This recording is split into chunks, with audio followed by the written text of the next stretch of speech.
पश्चिमी अफ्रीका रूस और अमेरिका की जंग का नया अखाड़ा बनता जा रहा है। इस क्षेत्र में नाइजर देश की सत्ता का तख्ता पलट होने के बाद रूस बनाम अमेरिका की जंग छिड़ गई है। अफ्रीकी देशों की खेमेबंदी शुरू हो चुके हैं। अमेरिका और रूस की सैन्य गतिविधियां बढ़ रही है। आशंका है कि यहाँ वैगनर पीएमसी ग्रुप और अमेरिका के बीच जंग छिड़ सकती है। नाइजर की नई नवेली सैन्य सरकार ने वैगनर से मदद मांगी है। दरअसल दोनों ही नाइजर पर अपना अपना प्रभाव बढ़ाना चाहते हैं। आखिर क्यों वेस्ट अफ्रीका में तनाव बढ़ रहा है? नाइजर की राजधानी नियामे में 26 जुलाई को विद्रोह हुआ और राष्ट्रपति मोहम्मद बजौम को जेल में डाल दिया गया। तख्ता पलट के बाद मोहम्मद अब्दुर रहमान चियानी नए राष्ट्रपति बने हैं। नए राष्ट्रपति ने सत्ता पर कब्जा बनाए रखने के लिए सीक्रेट समझौता किया है, जिससे अमेरिका तक कोहराम मच गया।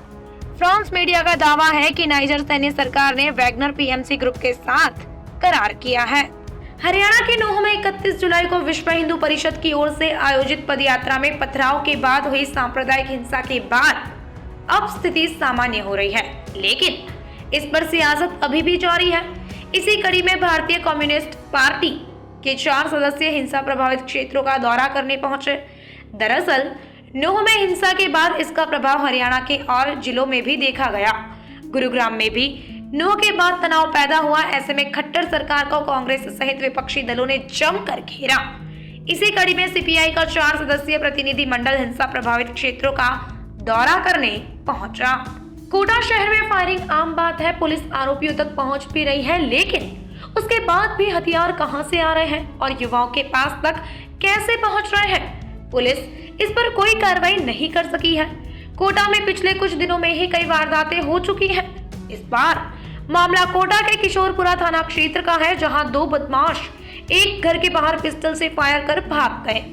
बेखौफ बदमाशों ने खुलेआम रास्ते में फायरिंग किया। सूचना पर पुलिस ने मौका मुआयना कर जांच शुरू की है, लेकिन अभी तक भी आरोपी पुलिस गिरफ्त से दूर है।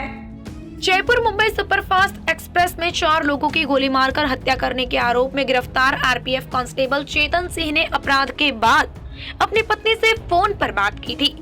गोली मारने के बाद आरोपी कांस्टेबल चेतन सिंह ने अपनी पत्नी रेनू से कहा था कि अब उसे अपने बच्चों का पालन पोषण खुद ही करना होगा। पुलिस जांच में ये बात सामने आई है। शनिवार 5 अगस्त को चेतन सिंह की पत्नी रेनू और मां मथुरा से मुंबई आई थी और बोरीवली जीआरपी के सामने जांच के लिए पेश हुई थी।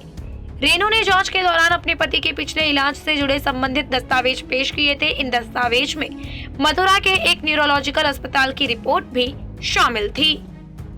उत्तराखंड में टिहरी जिले की तहसील धनौल्टी के ग्राम मरोड़ा में भारी बारिश के चलते मकान की दीवार ढहने से मलबे के ढेर में दबे 2 बच्चों की दर्दनाक मौत हो गई है। सूचना मिलते ही जिलाधिकारी मयूर दीक्षित मौके पर पहुंचे।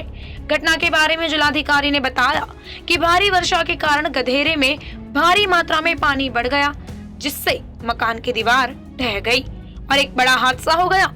जिलाधिकारी ने हादसे पर दुख जताते हुए कहा कि स्थानीय लोगों के मुताबिक यहाँ पहले भी आपदा आई थी। इस तरह की घटना न घटे, इसके लिए रोकथाम के उपाय करने के लिए संबंधित विभाग को तुरंत निर्देशित किया जाएगा।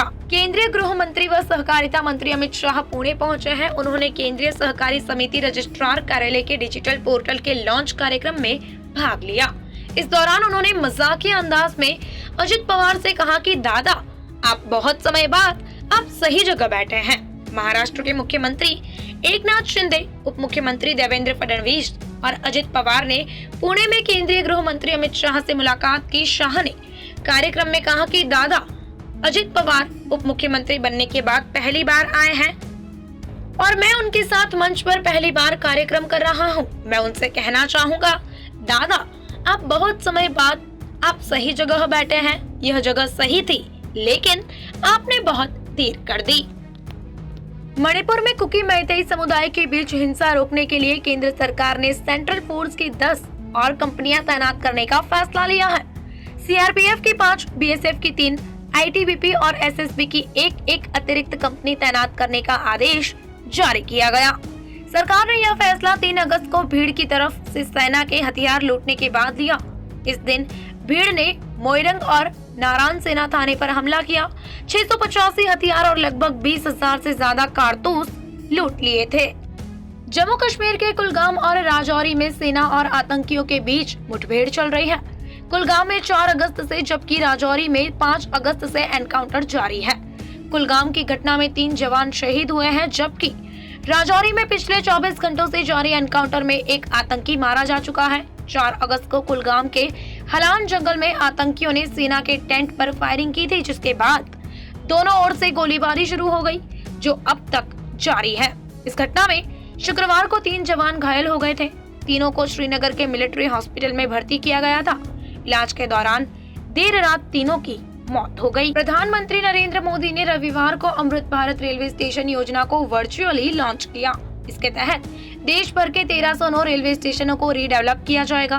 पहले फेज में 508 स्टेशनों को शामिल किया गया है।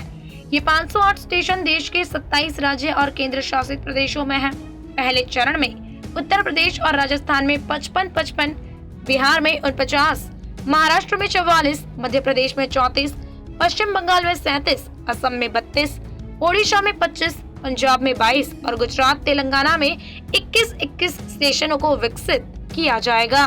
जम्मू कश्मीर के रामबन जिले में रविवार सुबह जम्मू श्रीनगर नेशनल हाईवे पर लैंडस्लाइड हो गई। इसके चलते T2 टनल के पास हाईवे ब्लॉक हो गया। बाद में प्रशासन ने मलबा हटाकर रोड को ट्रैफिक के लिए खोला। उत्तराखंड के टिहरी गढ़वाल जिले में शनिवार रात को बारिश के चलते एक घर की दीवार गिर गई। दीवार के नीचे दबने से 2 बच्चों की दर्दनाक मौत हो गई। उधर नैनीताल में पुल के ऊपर से गुजर रही बस पलट गई। बस में सवार 35 लोगों को जेसीबी से बचाया गया। मध्य प्रदेश के सतना जिले में शनिवार शाम को बकिया बैराज के 13 गेट खोल दिए गए।